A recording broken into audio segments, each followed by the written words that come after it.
Channel RP education पर। तो हम पढ़ने वाले हैं आज क्या, हम पढ़ेंगे आज रक्त के बारे में कि रक्त क्या होता है। सबसे पहली बात, रक्त क्या है? तरल जीवित ऊतक है। रक्त क्या है? तरल जीवित ऊतक। रक्त क्या है? तरल जीवित ऊतक है। ये ध्यान दीजिए। तो हम समझ गए रक्त क्या है, तरल जीवित ऊतक। अगली बात ये करते हैं, रक्त आखिर बनता किससे है? तो दो कंडीशन ध्यान रखें, रक्त का निर्माण किससे होता है? रक्त, इसके दो पार्ट करता हूं मैं, प्लाज्मा और रक्त कणिकाएं, ये दोनों मिलकर किसका निर्माण करती है? रक्त का निर्माण करती है। कौन? प्लाज्मा और रक्त कणिकाएं मिलकर रक्त का निर्माण करती है। अब जो प्लाज्मा होता है वो निर्जीव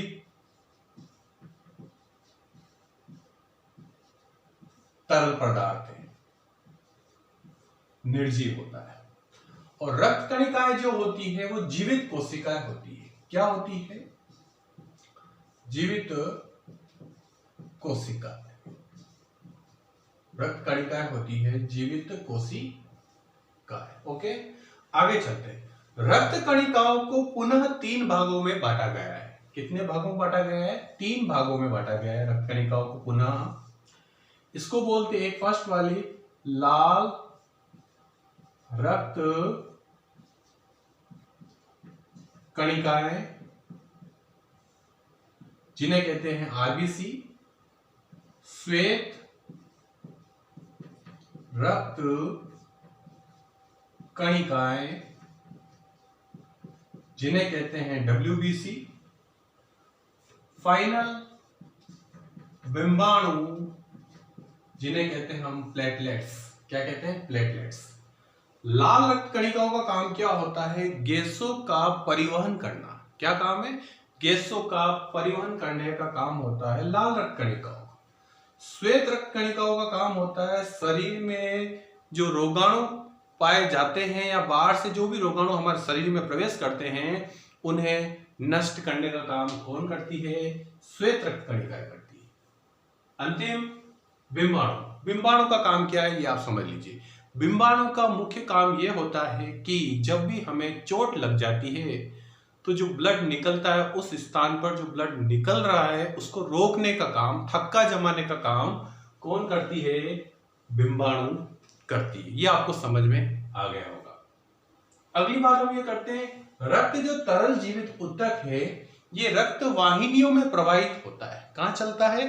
रक्त वाहिनियों में प्रवाहित होता है, वो पूरे शरीर में चला जाता है। ये तरल है, चिपचिपा है और लाल रंग का होता है रक्त। मेरे हिसाब से आपको ये बिंदु समझ में आ गया होगा। आगे चलते हम नेक्स्ट लेते हैं।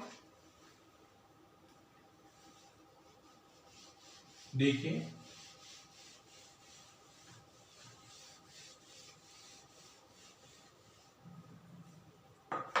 आगे लेते हैं। आरबीसी पर 2 प्रतिजन पाए जाते हैं। कितने प्रतिजन पाए जाते हैं? हमने रक्त के अंदर 3 पढ़े हैं, लाल रक्त कणिकाएं,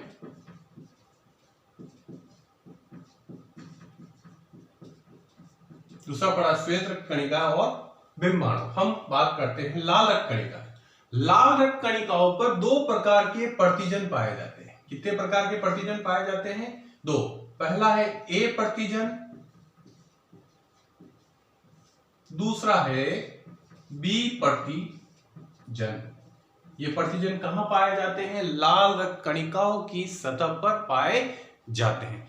प्रतिजन के आधार पर 4 प्रकार के रक्त समूह होते हैं। प्रतिजन के आधार पर, इस प्रतिजन के आधार पर, प्रतिजन के आधार पर 4 प्रकार के रक्त समूह होते हैं। कितने प्रकार के रक्त समूह होते हैं? 4 प्रकार के। कौन कौन से समझ लीजिए रक्त समूह। ए रक्त समूह, बी रक्त समूह, ए बी रक्त समूह और ओ रक्त समूह, ये 4 प्रकार के रक्त समूह पाए जाते हैं। जो ए प्रकार का जो रक्त समूह, उसमें सिर्फ ए प्रतिजन पाया जाता है। बी प्रकार के रक्त समूह में बी प्रतिजन पाया जाता है और ए बी प्रकार के रक्त समूह में ए और बी दोनों प्रतिजन पाए जाते हैं और ओ प्रकार के रक्त समूह में कोई प्रतिजन नहीं पाया जाता। ए वाले में ए प्रतिजन, बी वाले में बी प्रतिजन, ए बी वाले में ए बी प्रतिजन और ओ वाले में कोई प्रतिजन नहीं पाया जाता है। अगली बात करते हैं, जो ये रक्त के समूह हैं ए बी और ओ, इसे हम ए बी ओ रक्त समूहीकरण कहते हैं। क्या कहते हैं इसे? इस पूरे को क्या कहा जाता है? इन पूरे को सभी को क्या कहा जाता है? मैं यहां लिखता हूं ए बी ओ रक्त समूहीकरण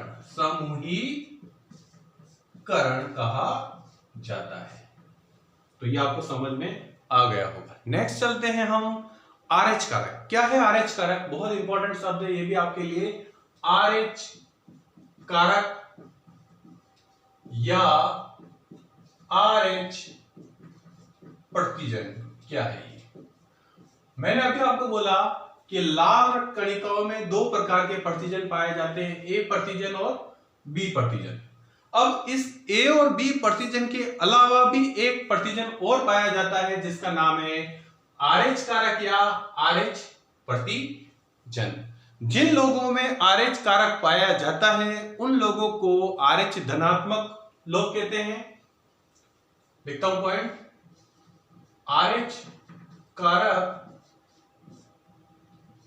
जिन मनुष्यों में पाया जाता है,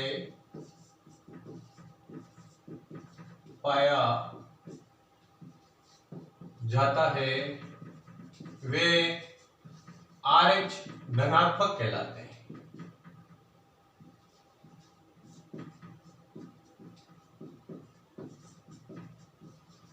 दूसरा पॉइंट, RH कारक